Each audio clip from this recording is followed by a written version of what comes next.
Hello? Hello? Podcast Network Asia.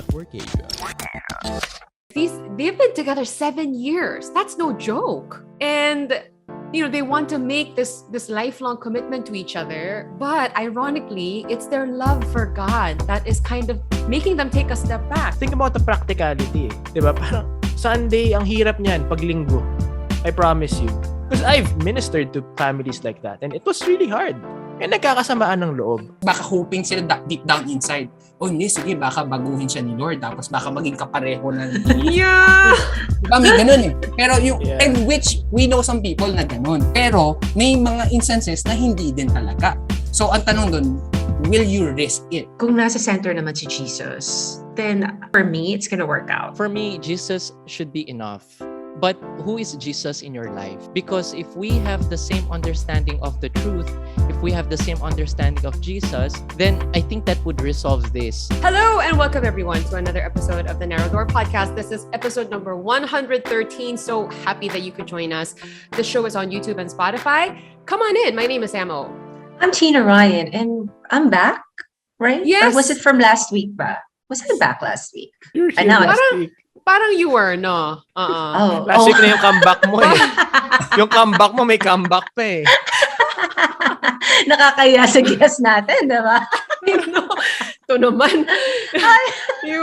Yes, we actually do have a guest who is returning to the show to join us again. Welcome back, Pastor Neil of Hello, guys. Hi. Hello. We're so thrilled that you could join us again. And then, of course, we have our mainstay gentleman, Brother JPaul Hernandez is lay preacher at the feast, and Instructor Recio is instructor at New Heaven and New Earth Chinchindi Church of Jesus. Hi guys, what's new? What's going on? What's the update? Give me something. Come on. First of all, I want to congratulate Insta Harry. He just got vaccinated yesterday. Congrats, bro. Oh, hey. Yes. Tayo na lang ang wala, Sam. Ano ba? Pero si Sam ready to. Ready na sa blows, oh. Yeah. I'm ready when they are. Come on. Guys, I just want to clear I'm not anti-vaccine. I'm just hesitant.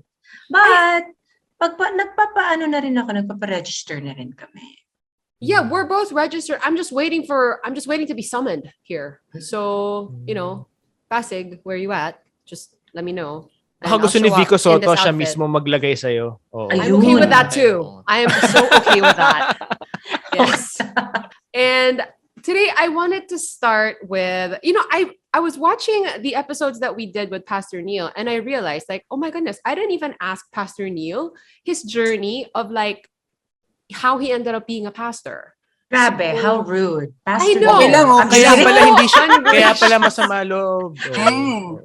Kaya nga, bro, JPaul, buti, di ba, meron tayong group na kino-comfort nyo ako na, man lang ako kinamusta. Di ba, parang sakit, no? Doon naganap ang bashing, no, Pastor? Oo. Buti na lang wala ako. Okay, yeah, this is too little too late, but here we are, you're back. And so what's the story, Pastor Neil? How did you become a pastor? Okay. Mahabang story yan, but just really, siguro, just some context to it. I never really planned or dreamed of becoming a pastor. So, ayoko maging pastor eh. Kasi that's not part of my plan. So, iba yung plano ko. But, iba si Lord mag-move eh. Like, He changed my heart. As in, like, I was running away from my calling and super clear na when I was reading the Bible or when God was speaking to me. If you guys are familiar with Jonah, di ba si Jonah yung tumatakbo. So, ganun yung ginagawa ko kasi ayoko talaga. Pero, it came to such a point that it was just so clear. It was, depende na lang sa akin talaga if I will obey. For me, I truly believe that we just have one life to live.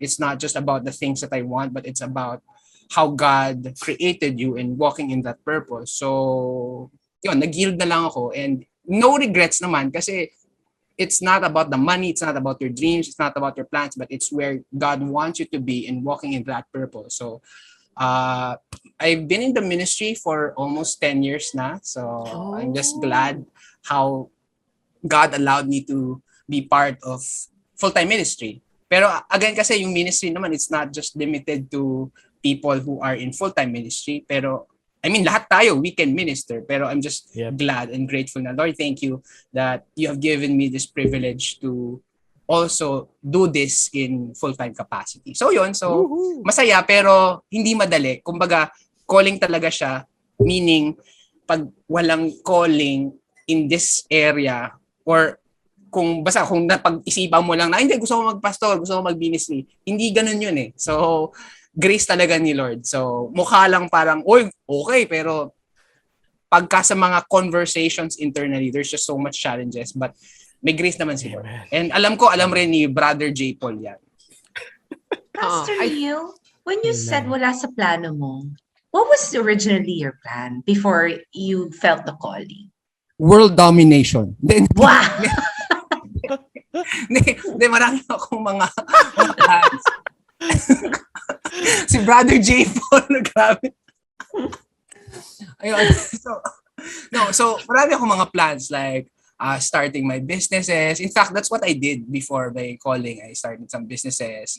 Tapos, other stuff. Pero God changed my heart. So, yun yung mga plans. So, yung iba, financial related. Yung iba, nag-start kasi ako ng like some apparel store before, mga ganyan. So, hindi ko na-expand. Pero again, like, God has other plans. So did that happen like while you were reading the Bible or something like that? You said yung parang the changing of the heart. I'm sure, I know we're getting a very condensed version of the story here, but what was the parang pinaka-loud calling? Madami na loud. So, kasi when you are being called by God, especially in full-time ministry, it's not just you hearing from God, because sometimes people can say, oh, I heard from God na tinatawag ko sa ministry, pero kasi may part din kasi that it should be validated by spiritual leaders. So ibang aspect pa yun. So to answer your question, may mga times talaga it was really clear whether when I was reading the Bible or hearing a preaching. Like there's this one instance na when I'm reading the word, parang nagjo-jump talaga sa akin na parang sinasabi ni Lord to say yes to it. Pero ayoko talaga eh. So, yung dumating nga ako sa point when I was reading my Bible, yung parang pinipiloso ko si Lord, wherein, kasi one of the ways where it can be confirmed is through reading His Word. So sinasabi ko, when I was reading my Bible, pinipiloso ko, oh Lord, walang confirmation. Kasi ayoko matanggap eh. Pero yun nga, God changed my heart. Tapos, it was like, I think a year worth of journey. Pero, yun, may mga times talaga na God was speaking in a sense na parang ayoko talaga mag-let go sa mga dreams ko. Pero, ayan, multiple facets talaga. Like, reading the scripture, may mga verses talaga nag-jump sa akin. May mga times na parang may impression in my mind na alam ko si God was saying, die to self, die to self. Kasi nga, parang, I have other plans, I have other dreams. Pero sinasabi nila, die to self, die to self. So, naalala ko yun. I think, nasa kotse ako noon eh. Tapos, yung parang, tapos alam ko yung statement rin yun, die to self, nasa scripture yun, so hinanap ko sa Bible, okay sa Bible, tapos yung nakikita ko na nasa Bible nga yun, yung alam mo yung nasa kotse na ako, yung sinusuntok ko yung kotse, Lord, ayoko talaga, ayoko mag-punta, mga ganun. Pero really? Again, I mean, His ways are higher than our ways. Sometimes kasi we think, Lord, ito yung gusto kong plan ko eh, ito yung masaya ako eh, and I think dito ako magaling, pero God's ways are higher than our ways. And I'm just glad because I obeyed Him. Like, there are things that I never imagined doing or things na it is for me pala na gagawin. Pero inopen ni Lord eh. So, hindi madali pero pag si Lord naman may grace lagi. So, ayun. So, baka mag-iyakan pa tayo pagka tinuloy ko. Pero, masakit kasi I've let go of my dreams. Eh. Pero si Lord naman, yung masasabi ko doon, ito pala, I remember, kasi uso pa Twitter noon, di ba? Uso pa Twitter noon. Yung Twitter, hindi ko na nabutan yun eh. Tanong natin kay Sam, kasi nasa dulo na ako ng Twitter face eh. Kasi parang TikTok na yung talaga alam ko, bro eh. Ako din eh, I'm not even on Twitter, you guys, okay? Buti na lang nakalusot ako, Sam. Goodness. Si Tina yata yung nasa Twitter. So, pero yun nga, I remember this. Tweet ko to, sabi ko, living outside His will or God's will is like a Pinoy, Filipino, without his rice. Kasi 'di ba, like as Filipinos, generally speaking, mahilig sa kanin, 'di ba? Generally. Pero let's say you go to a party or kumain ka tapos yung nahanda na food is let's say Italian. May Walang pizza, may rice. pasta, walang rice, 'di ba? So parang okay, parang nabusog ka naman, nag-enjoy ka naman, pero parang Pero kulang. Uy, tama, tinarayan, parang may kulang. And ayoko mangyari yun na in the eyes of the world, I might seem busog or ang yaman-yaman ko, successful in the eyes of people, pero at the end of the day, ayoko may parang kulang. And yung makakapag-satisfy nun is really walking in the will of God. And in this season, alam ko, dito ko linilid ni Lord. So, yeah, that's it. Grabe. Yeah. Wow. Buong buo. Oo, baka dahil dyan, mapa full-time ministry rin si Tina Ryan. Yun, go Tina. Go Tina Ryan. Missionary to Afghanistan. Yung mga ganyan, Yun. no? You Kailangan na guys, kailangan ngayon yun. pinag-uusapan namin lagi ni Sam yan, ano kayang calling ko?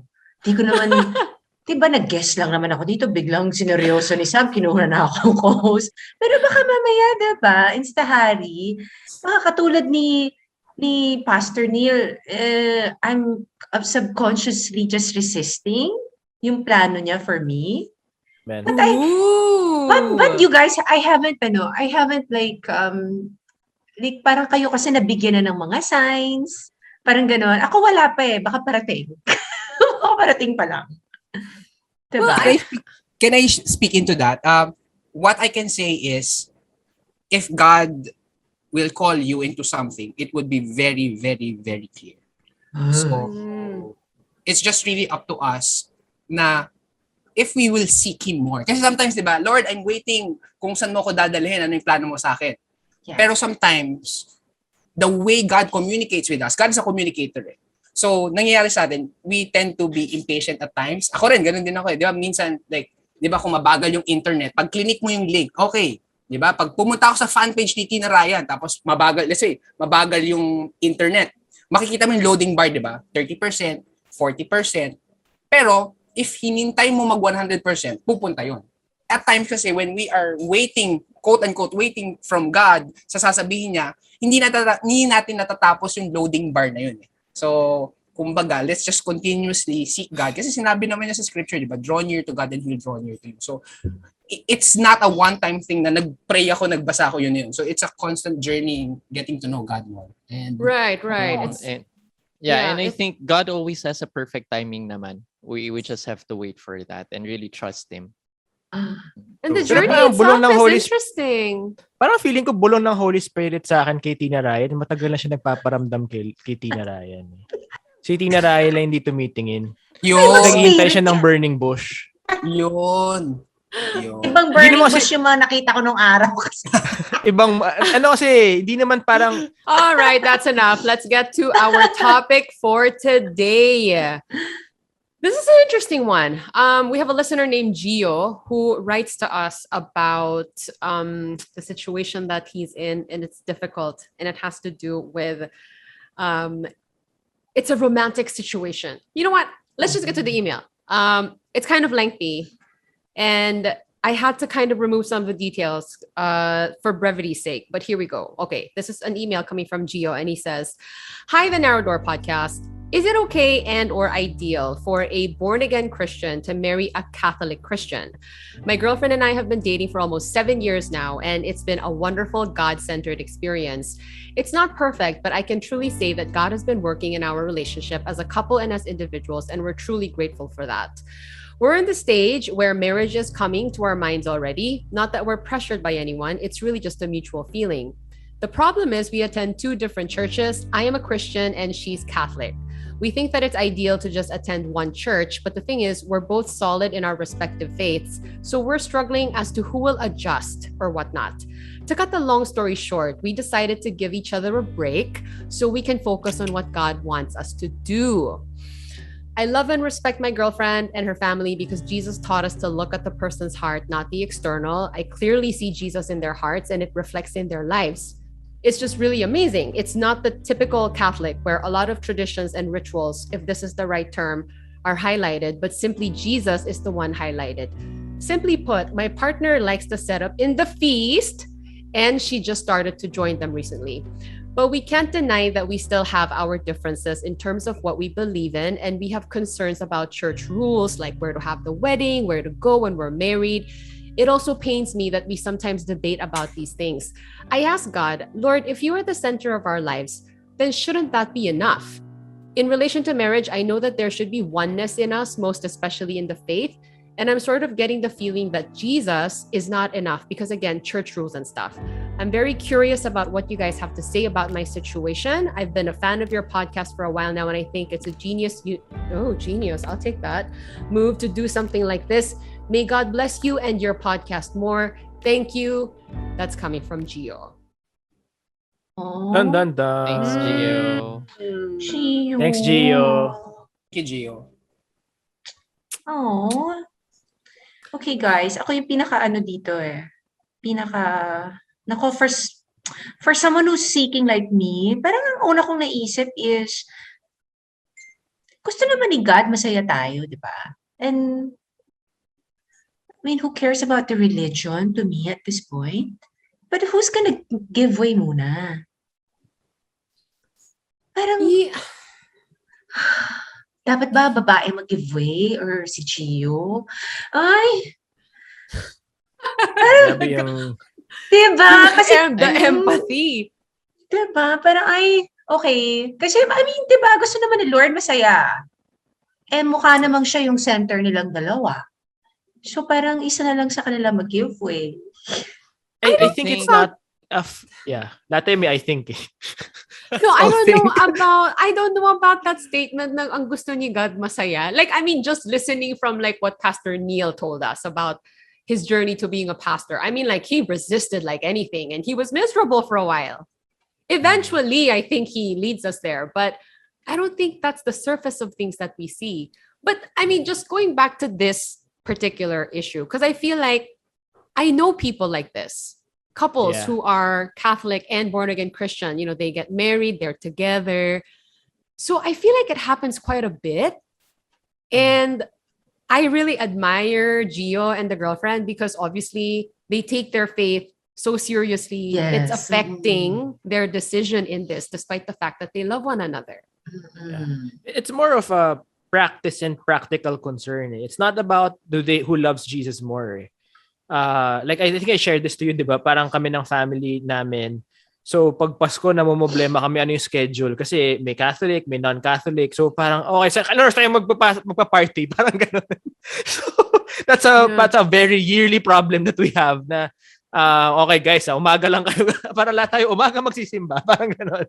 Para lahat tayo magkakasama ng lunch. So that's a very, I think, a practical concern. I think in churches, we suggest that you marry somebody with a similar practice kasi nga you escape a lot of issues. Like for example, most churches have pre-Cana or marriage prep workshops. So even us, we are both Catholic. Tinanong pa rin siya, it still needs to be asked. Ba't ako pumiyok? It needs to be asked na what is the religion of the kid? Or ano yung papractice niyo sa bahay? Like yung ganun. Kasi you need to really set, for example, it's as common as how are we gonna spend money? It is part of the marriage prep. It is, they need to really understand. And kung hindi talaga, when relationships do not succeed in terms of hindi sila umabot sa marriage, that is still success. Because you parang stop them from living miserable marriage. So I think Gio and his girlfriend ex are in the right position to really deserve. Hindi, pero kasi 'di ba, kaysa magkaroon ng hurts. Yun. No, technically they're not together right now. Yeah. So like for example, I think closest now is my sister-in-law and her husband. So my sister-in-law is Catholic, her husband is Methodist in the States, but they both agreed that the kids will be raised Catholic. Kasi mas practicing yung sister-in-law ko. So, but that was their marriage agreement. So it's more of I think a practical concern that you ang dami niyan isipin mo, sa amin lang sa parang kunyari sa Green Hills, pag Sunday, may attend ng feast. Yung isa anak niya nasa Victory Green Hills. So, makikita lang sila, lunchtime na. Di yung mga ganong concern, di ba? Parang, Ito na lang guys, nasa Bible ba? Or may sinasaad ba sa Bible na, oh, don't marry, marry someone in the same faith? Am I making any sense? No, absolutely. Actually. Yes, Insta-Harry.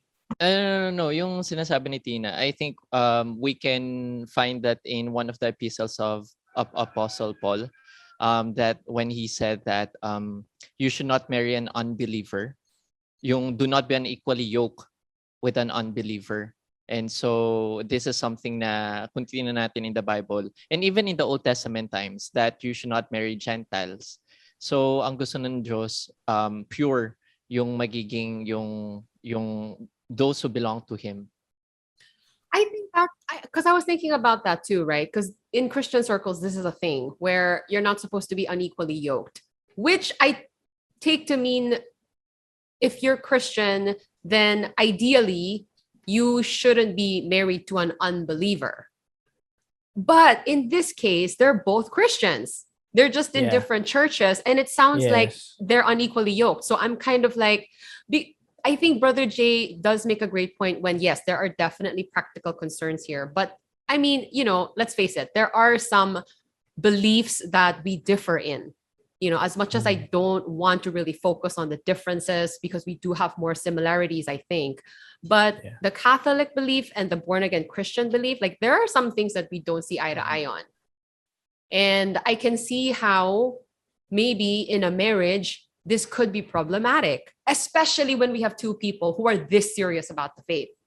Yeah. So I agree with Brother JPaul. It's the practicality of it is really much important kasi diba, let's say people of the same belief, worldview, or practices, because when they go into marriage, ang daming away pa rin. As in like, ang daming away. Diba? Part yun. Oo. Part kasama naman. I mean, like, gano'n naman talaga lagi kasi magkaibang tao eh. And then, they will become one in one house. So, ang dami na. Away, ganyan. Yung, kasi dun yung question dun, how much more kung yung values, kung saan pupunta yung pera, yung mga anak. Katulad sinabi ni Brother JPaul, you will escape a lot of problems or discussions kung same kayo ng values or perception. So, I think with Gio and yung sa ex niya, it's either, kasi pareho silang, like, firm sa stand nila.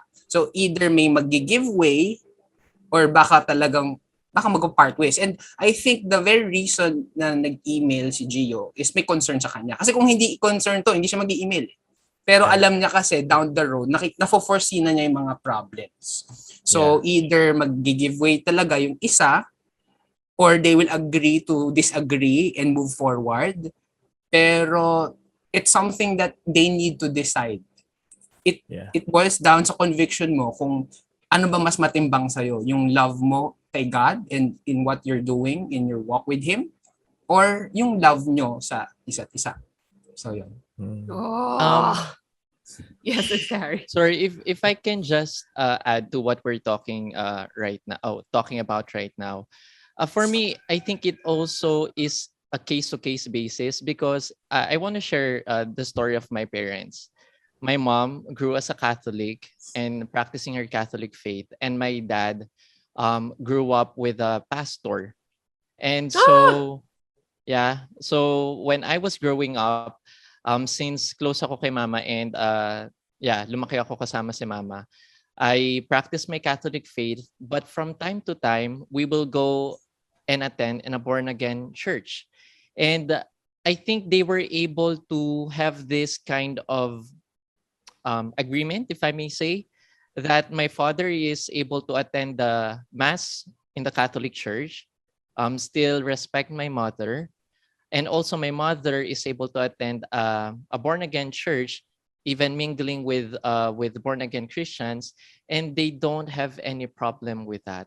So I think it showed me that they really love each other and they were able to respect the faith that they practices.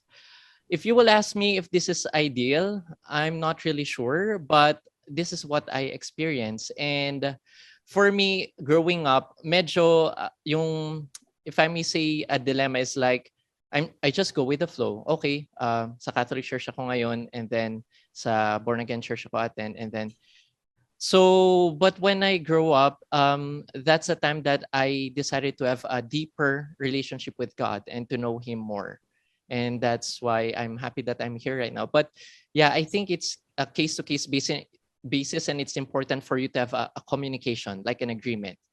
Yeah. So in your in what you mentioned a while ago, maybe someone will give way, or maybe the two of them, if possible.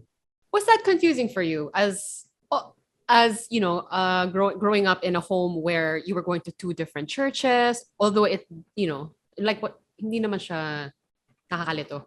Siguro as a child, since I'm not yet mature, hindi pa ganun kalaki yung impact. But in my mind, deep inside me, I was thinking, why when we go to this church, there's a Bible that we open. While we go in on this church, we just see the ano ba to, yung projector with the with the reading. So deep inside me, I was thinking, why are there differences? But it doesn't make any huge difference because I'm not yet mature.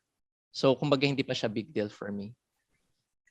Sige, iduduktong ko lang kasi hindi pa tapos yun eh. So, di ba nga, either you choose or you agree, katulad yung parents ni Insta Harry, may mga instances pero hindi rin lagi wherein like si guy and si girl nag-proceed sila in that relationship, in that marriage. Then eventually, down the road, nagiging in the same belief na sila and same practices. May ganon. So, either, for example, Christian, nagpa-practice as evangelical Christian yung guy, tapos yung girl practicing as Roman Catholic.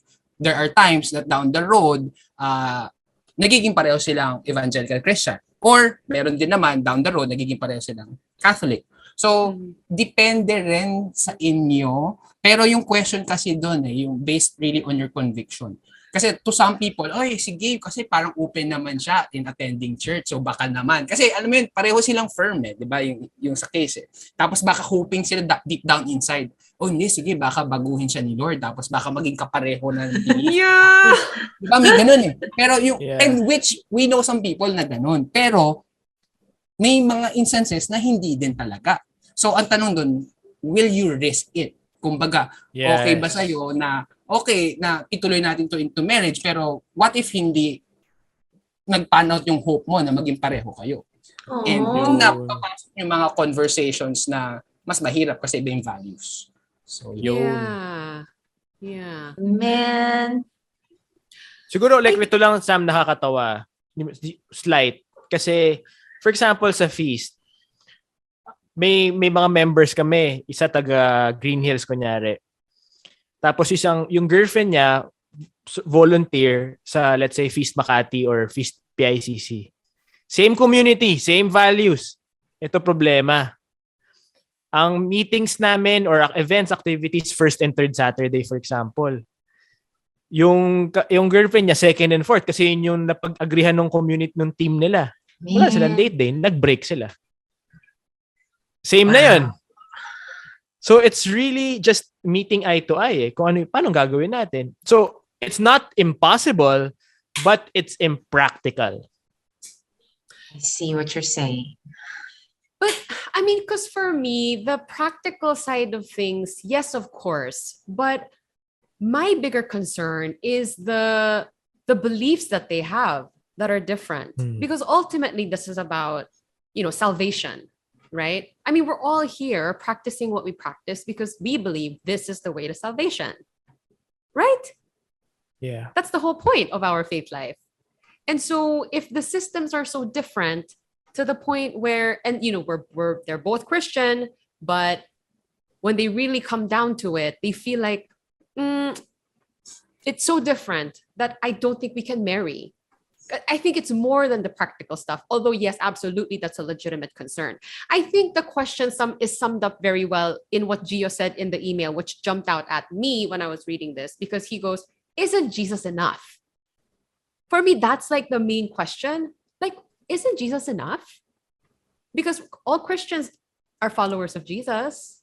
We all love Jesus. We do all of these things for Jesus. And so how is it that we still end up being so different for me, that was the big question. Like for example, Sam, ang mahirap dyan is on Sunday when after all this pandemic, your worship time together is 10 a.m. The girl will go to the Catholic church and the guy will go to his born again church. And church is supposed to be together as family. Eh. Tapos parang hindi kayo magkasama sa simbahan nyo. Parang that's gonna be challenging. Yeah, yes, ang hirap. But what you're talking, kasi parang I think ang challenge kay Gio is he's placing a marital concern. Ang marital concern is between man and woman and working it out. And parang, Lord, di ba, parang biniblame niya kasi sorry Gio, love, di kita close, pero I'm not, parang that line of question is biniblame mo kay Jesus. Responsibility mo yun because you're the one who's gonna get married. You're the one deciding. You and your spouse or your future spouse, you need to agree and decide, make a decision. Mahirap kasi sa atin sometimes, gusto natin, si Lord kasi binabato natin yung mga bagay kay Lord, dapat nga tayo nagde-decide doon. We need to make that call for our lives. Kasi Jesus already laid it out eh. Tayo lang susunod eh. Oh, man. Sorry, parang ito yung harshest sinagot ko ever, pero... No! Although, I mean, because that's not the sense I got, na parang Gio was like blaming God for it. I think yes. Yeah, Gio is more concerned of they would want the relationship to work together, but with the differences that they have, that was the dilemma. And right now, they decided to just Pero if it's not really a dilemma, guys, hindi na sila nag-break. It should not be a non-conversation. Pero guys, Dilemma nga. nag-resonate naman yung sinabi ni Pastor Neil. It's between it's between your love for your partner and ultimately your love for, diba? I mean, your faith. Yeah. Diba? Parang, I don't think I can sacrifice my faith, over a relationship. Kung, Ideally. I don't think they're trying to say that one religion or one practice is better. It's more of what do we do now? They're different. Yeah. It's just different. Oh, Gio. Hug ko nga si Gio. Virtual hug to Gio. Yeah. So yun, ako personally, as a guy na married, you have to make a decision, Gio. Na, desisyonan mo kaysa yung parang, Lord, ano ba sabi mo? Kasi yan ang pinaka escape ng a lot of Christians. Ano sasabihin ni Lord? Yung ganyan. No, God already laid down it for you. You have to man up and decide.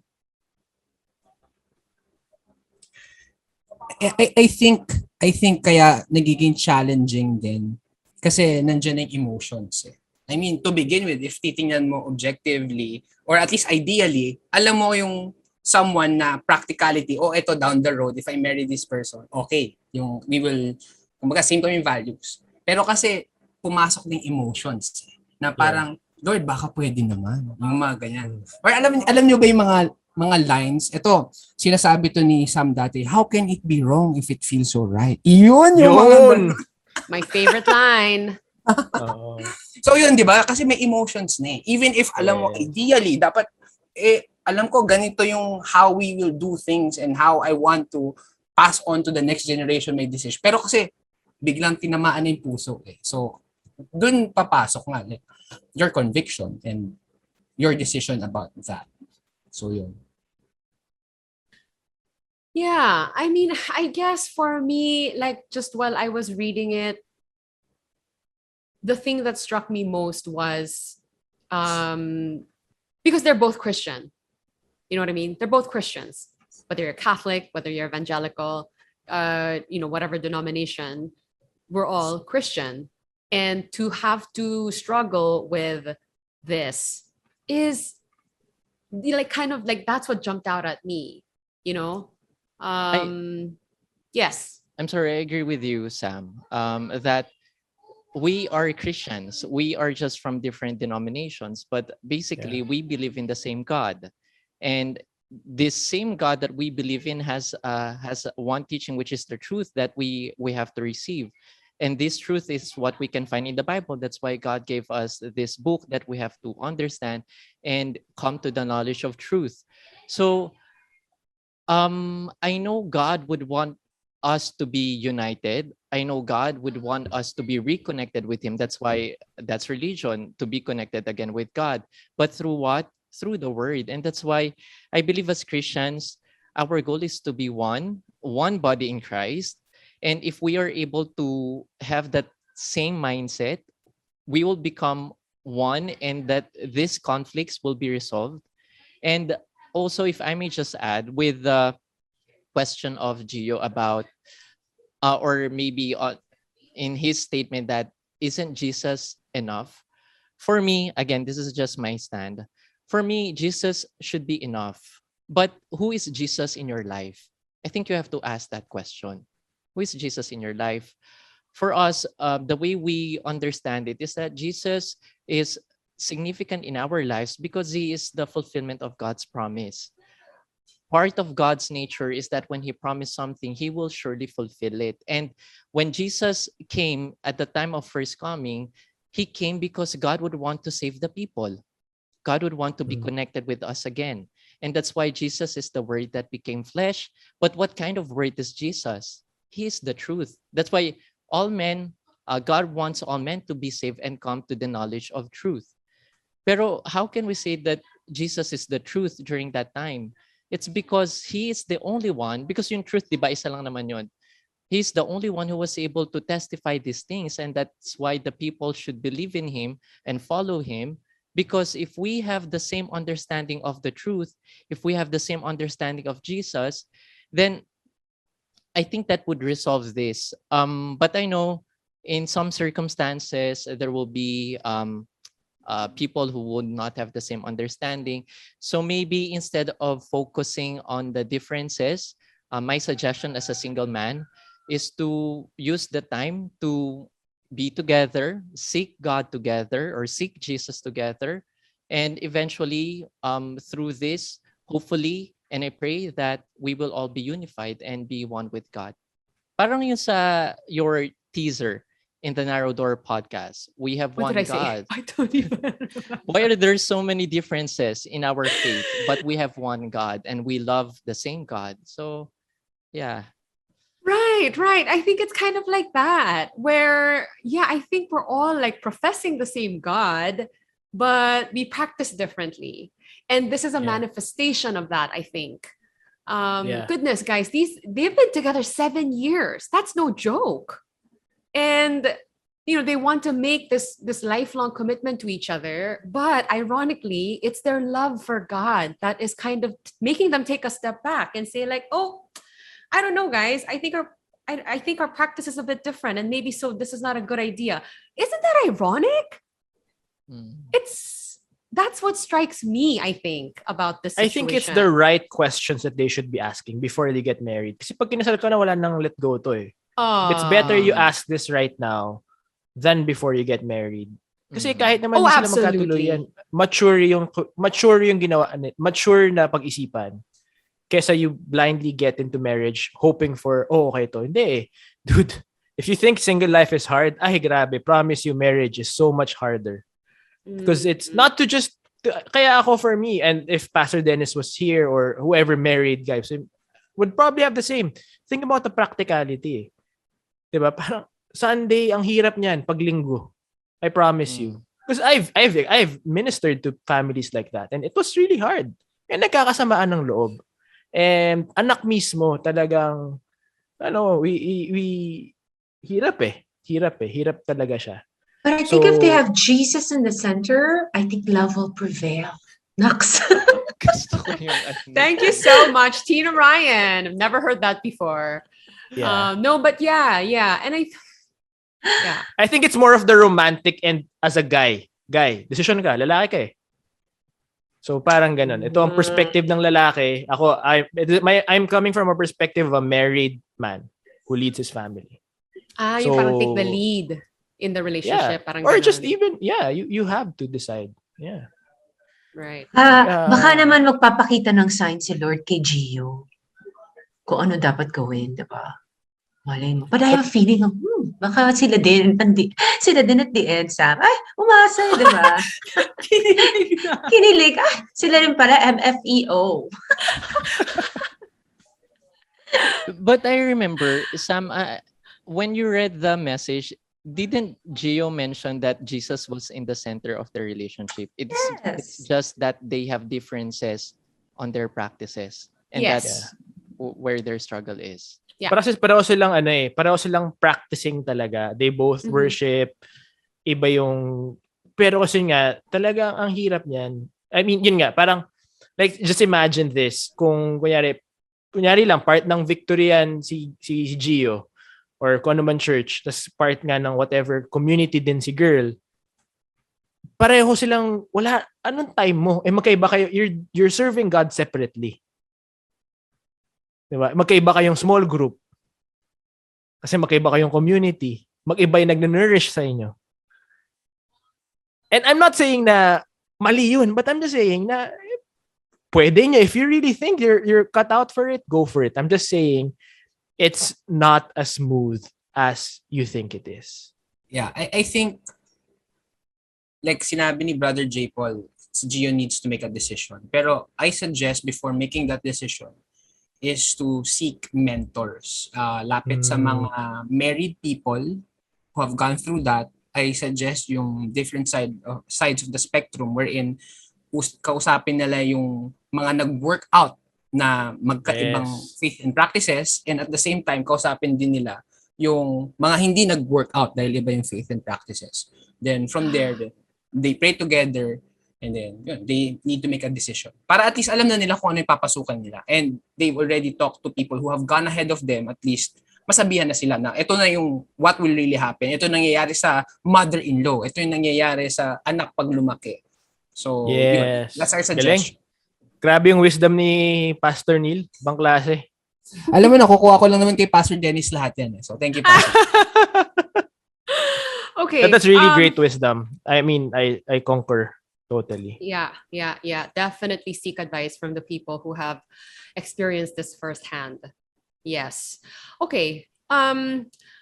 Anything you guys want to add to wrap? Honestly, for me, I didn't feel like I could advise them on what to do because, I don't know them personally. I don't know what this relationship is like and all of that. And I think for me, this was really more a springboard to kind of explore other elements in this situation. Ultimately, what you will do with this marriage, this relationship, that's your decision. But yes, from Pastor Neil, Brother Jay, and Stahari, with the positions that they have in their respective churches, I'm sure they have these conversations with their church members. So bringing it back to the original question, is it okay and or ideal, do you think, for a Catholic and a born-again Christian to marry? I wanna start kasi ako naman yung single dito at hayaan ko sa kanila yung pang-end in our episode. So for me, if we will focus on the differences, most likely the result will be something negative to the point that you will really be apart. But I think it's also important for us to ask questions like, ano ba yung purpose ng marriage? Or even, how much sacrifice could I give if I love a person despite our differences, despite the difficulties around us? Kasi for me, again, this is the concept that I know. For me, love, marriage, its purpose is for people to become one. So if there are differences, how can you become one? How can you give effort that you would give way or you would reconcile the differences? And I think for me, if you really want to end up to be together, try to, again, siguro madali ko lang sabihin because I'm not in that position. I'm sorry, but ideally, try to be together and find the truth together, or try to seek God together in what you have to do. Yes, seek for advices from people who had been there. And I think if you try to put all these things together, then your life journey will be more meaningful and more beautiful. That's for me. Not bad for a single guy. Insta Harry, thank you. Baka may plano si Instahari ah. Sila si Here. Malapit na. Single naman siya by choice eh. By choice eh. So, Yeah, let's just make it clear, okay? Everybody. by choice, not by circumstance. By choice. Si Instahari pa? Wait. Oh, single guy number 2. I mean, in the sense that he's not married, ha? Your thoughts, Pastor Neil, just to wrap. I mean, just to go back to the original question. What do you think? Yeah. I know so it's not as black and white, but... Yeah. So it really boils down to your conviction of about how you really want to move in that relationship if you want to progress in that. Practicality kasi mahirap talaga eh. Like, kahit ako personally speaking, di ba ang daming away kasi, di ba? Like, because two different people, different upbringing, different perspective, different worldview. Tapos, di ba, nagsama kayo. Tapos, kung iba pa yung mga major values and things magkaiba, di mas mahirap. So, I mean, so ganun. So, dun ako, yun yung route ko. Pero kasi syempre, with the case of kay Gio, emotions are already involved eh. So, balik lang rin ako sa suggestion, since nandyan na kayo 7 years, you need to talk to couples who have gone ahead of you na nag-work at hindi nag-work, then you decide. Pero practically speaking, hindi siya ideal.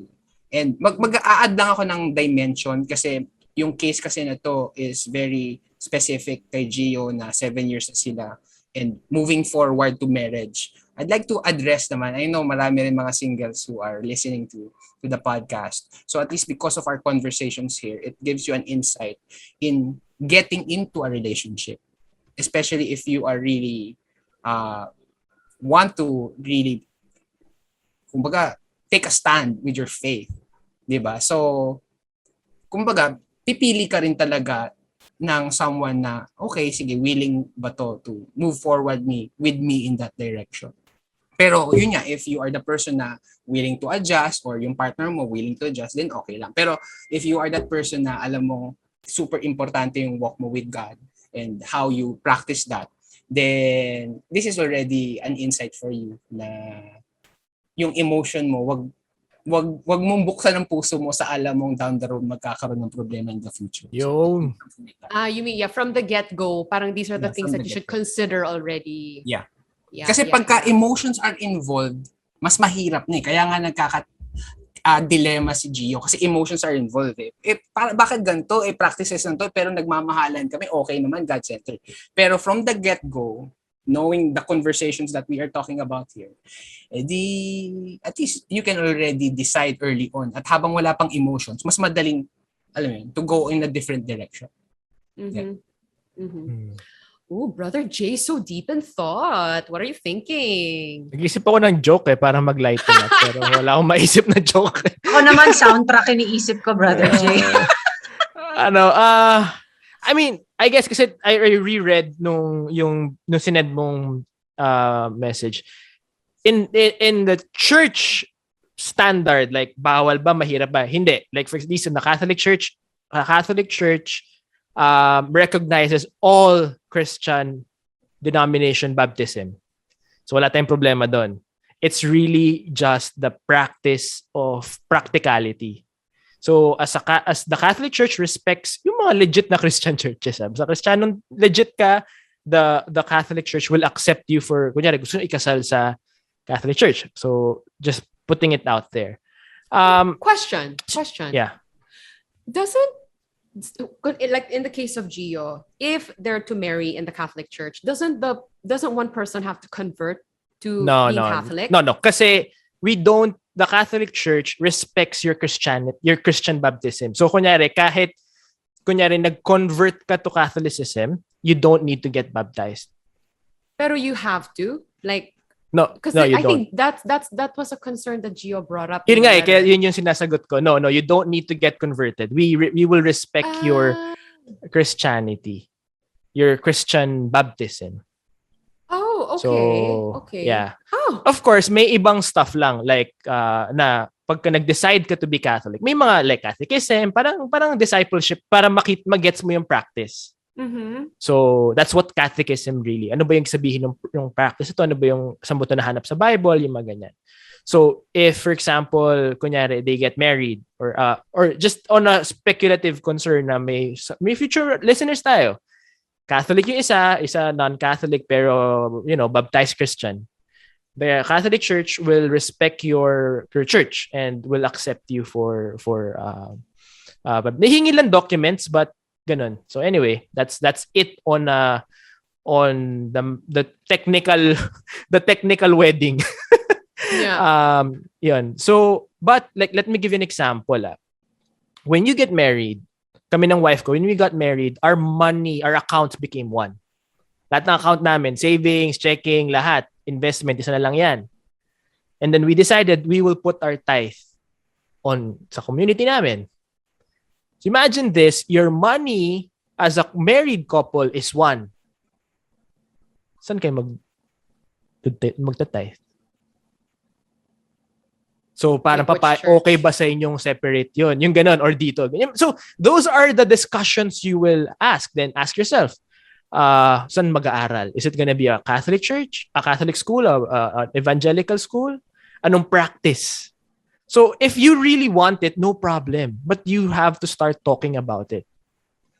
Anong fa-follow nyo growing up? Pati yung kids nyo. Kids ang pinakawawa sometimes. Lalo na pag kunyari, very strong yung personality and very strong yung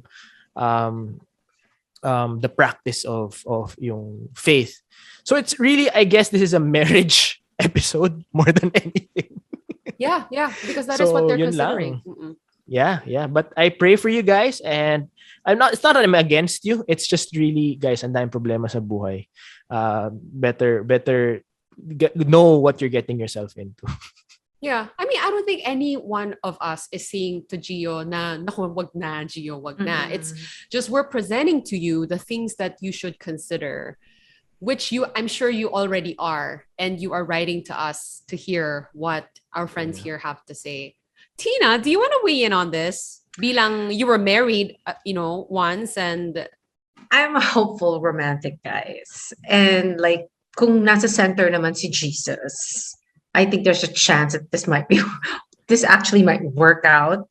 One's gonna give. I'm sure one's gonna give. Diba? So, Gio, whoever, I mean, like, sinabi na nga ni Brother JPaul and ni Pastor Neil, take the lead. Do it. If you think, diba? I mean, kasi my mom converted from Catholic to Iglesia. So, isa sa kanila magko-convert Whoever it is, I'm just, like I said, kung nasa center naman si Jesus, then I think for me, it's gonna work out. So. Okay. All right. Yeah. So Gio, we've heard from everyone on this show, and I think they gave you a lot to talk about.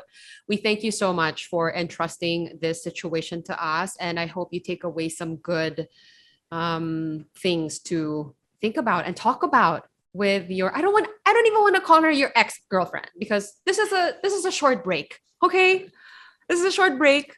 Balitaan nyo kami we need an update on this, please. Let us know what happens. Okay, so if you guys want to catch Brother Jay, he has another podcast. It's called the Holy Sheep Podcast. Check him out on that. It's on Spotify. Tina's podcast, she does one called Dog Behind the Human. Pastor Neil is on YouTube. You can search for him on YouTube. And then, of course, Insta Harry and their church, they have online Bible study. So lots to check out. There's all the details are in the show description. I want to thank you guys so much for weighing in on this today with me. And again, thank you to Gio for writing to us. If you guys want to write to us as well, the narrowdoorpodcast@gmail.com is our email address. Good luck with that, Gio. And we'll see you all on the next episode. Bye. God bless Gio. Bye. Bye. Thank you, Gio.